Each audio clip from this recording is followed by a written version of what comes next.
A paz de Cristo para todos, sejam muito bem-vindos a mais uma pré-aula da Escola Dominical aqui no nosso canal. Sou o professor Denis Pereira, presbítero da Assembleia de Deus, Ministério do Belém, aqui em Campinas, São Paulo, e é sempre um prazer receber aqui semanalmente pastores, professores, superintendentes, coordenadores e todos os que amam a palavra de Deus e a escola dominical. Temos pré-aulas para as classes de pré-adolescentes, adolescentes, juvenis, jovens e adultos. Por isso, inscreva-se no canal, ative as notificações, dá like no vídeo e deixa seu comentário, que é muito importante para nós e para mostrar ao YouTube que o nosso conteúdo é relevante. Os robozinhos, o algoritmo do YouTube não é crente. Ele reage à reação das pessoas. Quanto mais reação, interagindo, compartilhando, comentando, mais ele entende que este conteúdo precisa chegar para mais pessoas e aí ele divulga para mais pessoas, tá certo? Se este conteúdo ajuda você, nos ajude a ajudar mais pessoas. Lembrando que todo sábado às 9 da manhã temos o nosso podcast. Fala de Não Podcast. Quero até mostrar esta caixinha linda que eu ganhei ministrando esta semana em Bom Repouso para jovens e adolescentes, ali junto com o pastor Roberto. Fizeram esta caixinha linda no nosso ministério com jovens e adolescentes. Gostamos de interagir, que eles façam perguntas e foi um tempo muito agradável. Neste sábado às 9 da manhã, Fala de Não é meu apelido, ok? Fala de Não Podcast com o pastor Bisnaga, um dos maiores líderes de adolescentes na atualidade. Vale a pena você assistir e também compartilhar, tá certo? Vamos então para a nossa aula. Pegue Bíblia, revista, papel, caneta. Vamos juntos preparar mais esta aula da Escola Dominical. Na descrição dos vídeos tem importantes contatos e links aí para você acessar, incluindo material gratuito, vídeos, convites, slides e muito mais. E também o link para você adquirir o nosso livro. O propósito é maior que a sua dor. Tem um link aí, você acessa rapidinho, o livro já chega para você na palma da sua mão, no seu smartphone. Se quiser livro físico assim também, fale conosco, o contato está aí. Você adquirindo ajuda o nosso ministério e ajuda eu e minha esposa numa viagem comemorativa de 25 anos de casamento. Faça parte desse nosso sonho, tá bom? Olha só, o tema da lição 9 na classe dos adultos é o avivamento pentecostal no Brasil. O avivamento pentecostal no Brasil. Deixa eu só ver isso aqui. Isso. Muito bem. O texto áureo está em Atos 19, versículos 5 e 6. E os que ouviram foram batizados em nome do Senhor Jesus. Impondo-lhes Paulo as mãos, veio sobre eles o Espírito Santo, e falavam em línguas e profetizavam. Falavam em línguas e profetizavam. Esse é mais um texto que deixa evidenciado que o batismo com o Espírito Santo, ele é evidenciado pelo falar em línguas. Esse texto, Atos 2, Atos 10, tá bom? Deus derramou o grande avivamento pentecostal no Brasil e ele pode avivar mais uma vez o seu povo, tá bom? Nós vivemos aí os últimos dias, mais de 10 dias, daquele grande mover do Espírito Santo lá nos Estados Unidos. O pessoal perguntou, o que fazer agora que o avivamento acabou? Não, o avivamento não acabou. Se acabou, não era um avivamento, era um movimento. O avivamento, na verdade, começa quando o movimento acaba. É agora que nós vamos ver qual é o efeito de todo aquele mover. Se foi um mover localizado ou se foi algo que realmente vai impactar o mundo, como todos os avivamentos, tanto bíblicos quanto históricos. Bom, a chegada do movimento pentecostal ao Brasil mudou a realidade espiritual e podemos dizer até mesmo social deste país. Por isso que eu estou dizendo, se é avivamento, não acabou, tá? Por quê? Porque no Brasil mudou a realidade deste país de forma inquestionável e irreversível em termos de liturgia, proclamação do evangelho, manifestação do poder de Deus com sinais, prodígios e maravilhas. tá? Por intermédio de Daniel Berg e Gunnar Wingren, começou aí o maior avivamento em terras brasileiras, tá? É um dos maiores avivamentos e do qual nós somos oriundos, né? Nós fazemos parte, tá? O movimento de Atos se repete no Brasil. Em Atos 19:2, há uma pergunta do apóstolo Paulo para os discípulos em Éfeso. Recebestes vós já o Espírito Santo quando crestes? Essa pergunta também pode ser feita assim: tendo crido, recebestes o Espírito Santo? Recebestes já o Espírito Santo depois que crestes? As modalidades aqui, elas se alternam, não é? Os discípulos em Éfeso foram batizados em nome do Senhor. Eles já tinham uma fé salvífica. Agora eles receberam o batismo com o Espírito Santo com imposição de mãos, tá? Então a gente já viu em lições anteriores e no nosso contexto em que nós cremos a nossa interpretação, existem duas experiências distintas do Espírito Santo, tá? Que é a habitação, não é? Quando o Espírito Santo vem habitar na pessoa, não é? E a pessoa recebe a presença, a habitação do Espírito Santo, e o revestimento de poder, tá?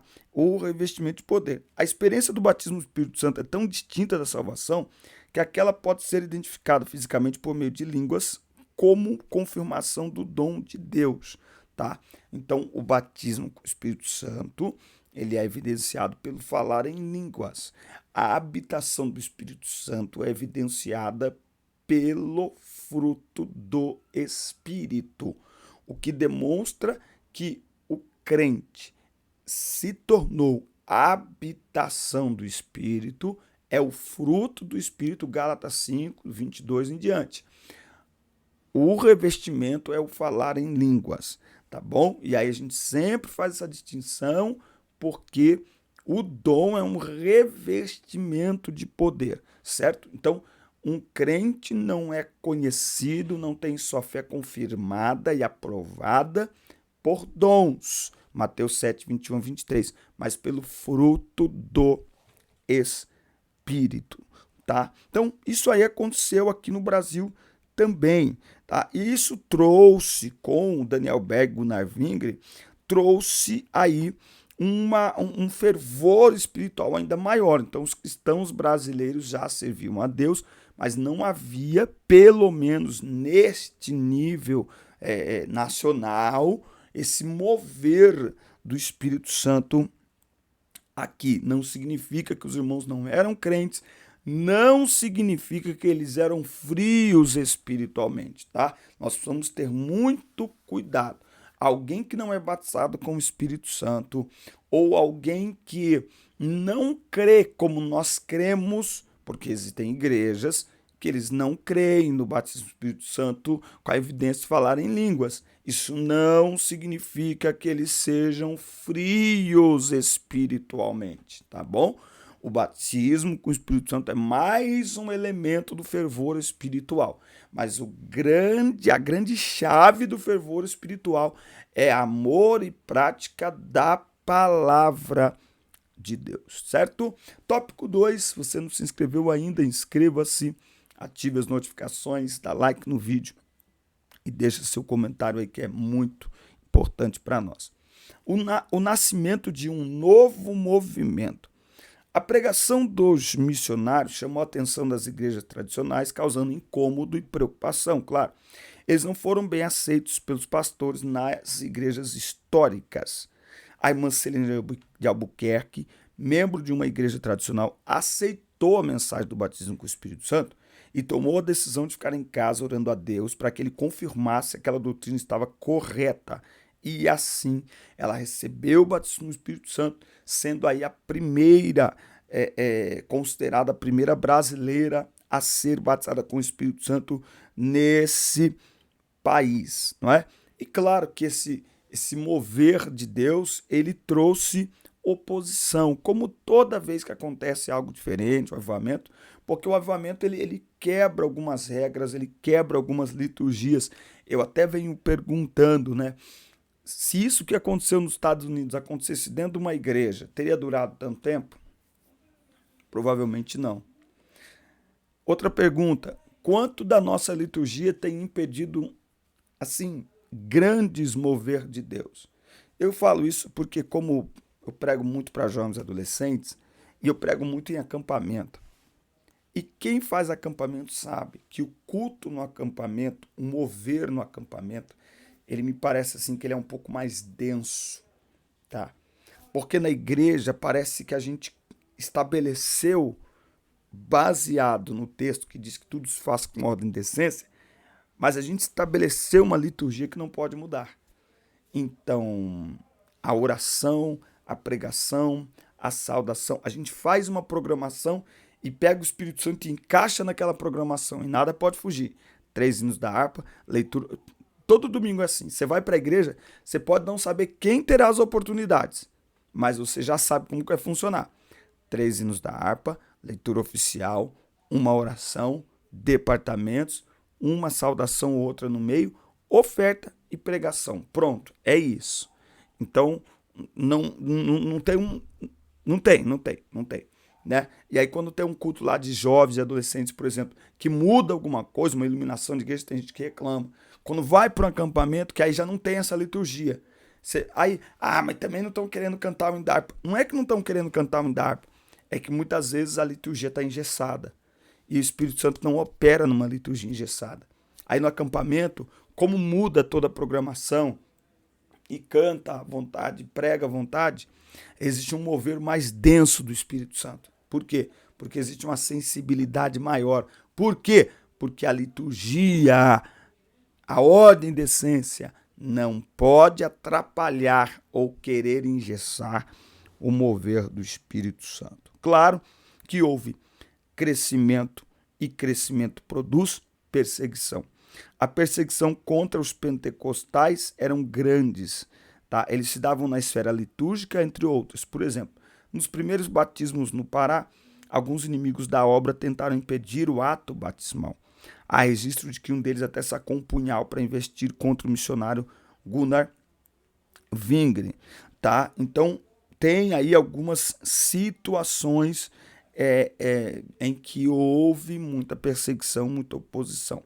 Se houve perseguições e dificuldades no início da obra, também houve intervenções gloriosas de Deus na vida do seu povo, tá? Então você tem aí curas divinas acontecendo dentro desse mover, dentro desse avivamento. E aqui ele listou alguns dos sinais poderosos que marcaram o avivamento pentecostal no Brasil, como confirmação da pregação, tá? Então, curas e milagres, eles servem como confirmação da pregação. Eles não salvam, mas atraem as pessoas para uma mensagem de salvação. E conforme Atos capítulo 8, do 5 ao 8, enquanto Filipe ia para Samaria pregando a palavra, Jesus ia confirmando a pregação, curando vidas e libertando oprimidos. Aí fica a pergunta: por que não vemos curas nos dias de hoje? Talvez um dos motivos é porque nós temos orado, mas com pouca fé. Não sei, fala para mim na sua igreja, unge os doentes com óleo? É bíblico, a maioria das igrejas já não unge mais. A oração por cura, muitas vezes, ela é feita como se... vamos orar aqui, se Deus quiser ele faz. Irmão, é preciso orar com fé. Se Jesus continua o mesmo, ele continua curando, tá? Quanto ao que aconteceu nos Estados Unidos, se acabou ali, tá? Foi um grande movimento, não um grande avivamento. Um grande avivamento, ele deixa marca e legado. Nós estamos aqui há mais de 100 anos falando do avivamento da Rua Azusa, que depois transbordou sobre o Brasil e para muitas nações. Então, o que aconteceu nos Estados Unidos agora recentemente ficará marcado ainda no momento, para mim, bíblica e historicamente, foi um grande movimento e ainda sem ceticismo, sem nada, tá? Mas preste atenção. A dimensão que ele ganhou veio por intermédio da propagação em redes sociais. Nós precisamos entender que os avivamentos históricos, até aqui todo avivamento, não teve este elemento de rede social, ok? Então, ou seja, nós falamos de coisas densas, de coisas realmente intensas, né? Então estava acontecendo um grande mover, pessoas começaram a ir para lá, as redes sociais começaram a bombar o assunto. Ó. É um avivamento? Vamos ver. Eu ainda continuo dizendo, foi um grande, talvez o maior da história recente, um grande movimento do Espírito Santo. Mas enquanto isso estava acontecendo lá, em todas as partes do mundo, o Espírito Santo estava se movendo. Em todos os lugares desta terra, ok? Porque onde tiver um crente com o coração aberto e disposto, ele habita, faz morada e opera coisas extraordinárias. Muito bem, meus irmãos, já se inscreveu no canal? Se ainda não, inscreva-se, ative as notificações, dá like no vídeo, deixe o seu comentário, que é muito importante para nós, tá? Olha só, a expansão do avivamento pentecostal, um modelo centrífugo. O avivamento espiritual fez com que a nossa igreja no Brasil buscasse um modelo de crescimento centrífugo, ou seja, de dentro para fora. Começaram cultos numa casa, num pequeno salão, num bairro, numa cidade. Os pentecostais evangelizavam pelas ruas, casas, escolas, hospitais. Mais adiante buscavam ali um lugar mais amplo para atender a expansão da obra, e o Senhor ia confirmando, salvando, curando, batizando e libertando, não é? De maneira que toda essa nação, o Brasil, sofreu, foi atingido pelo impacto desse avivamento. Os pentecostais no Brasil não crescem porque buscam pessoas em outras igrejas, mas crescem porque as evangelizam e as discipulam por meio do evangelho de Cristo. Segundo dados do IBGE, em 2010 os evangélicos eram constituídos de aproximadamente 42 milhões de pessoas. Desse número, a esmagadora maioria de tradição pentecostal, né? Então, com certeza, os próximos números os números sempre vão mostrar aí um crescimento do público pentecostal, porque é a maior denominação no Brasil, mesmo aquelas que se desligaram, por exemplo, da Assembleia de Deus, mas que se identificam como igrejas pentecostais. Esta lição é uma lição até para ensinar para a igreja o que é ser pentecostal. Para mim, ser pentecostal não está em Atos 2, de 1 a 4, mas em Atos 2, do 42 ao 47. O 42 diz: e perseveravam. Uma igreja pentecostal, ela é perseverante. No quê? Na doutrina dos apóstolos. Que é isso? Na palavra. Ela ama a palavra, crê na palavra, prega a palavra, lê a palavra, medita a palavra e pratica a palavra. Ela é perseverante na palavra, perseverante na comunhão. Uma igreja verdadeiramente pentecostal é uma igreja onde há uma comunhão tão extraordinária que os incrédulos se sentem atraídos pela comunhão. Jesus, orando pelos discípulos e por nós, em João 17, diz: Pai, que eles sejam um, como tu, ó Pai, és em mim e eu em ti, para que o mundo creia que tu me enviaste. A unidade da igreja é uma grande potência evangelizadora. Eles também perseveravam no partir do pão. Partir do pão fala da ceia, fala da família reunida para celebrar a ressurreição de Cristo, lembrar de sua morte, para comungar, para estar juntos.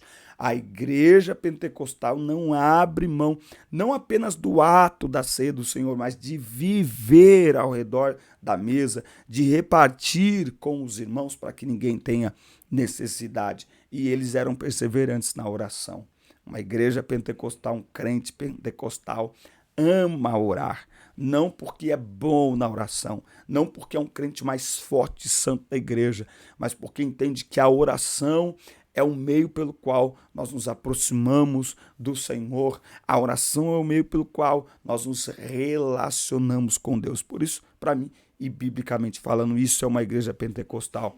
Uma igreja pentecostal não é uma igreja que pula, que rodopia, embora no Pentecostes tudo isso pode acontecer, mas não é isso que é uma igreja pentecostal, não é uma igreja cheia de dons, também com ênfase nos dons, não é. A ênfase da igreja pentecostal não está nos dons, não está no movimento, está na prática da palavra, está no fruto do Espírito. É só olharmos a igreja de Corinto cheia de dons, mas não era uma igreja pentecostal.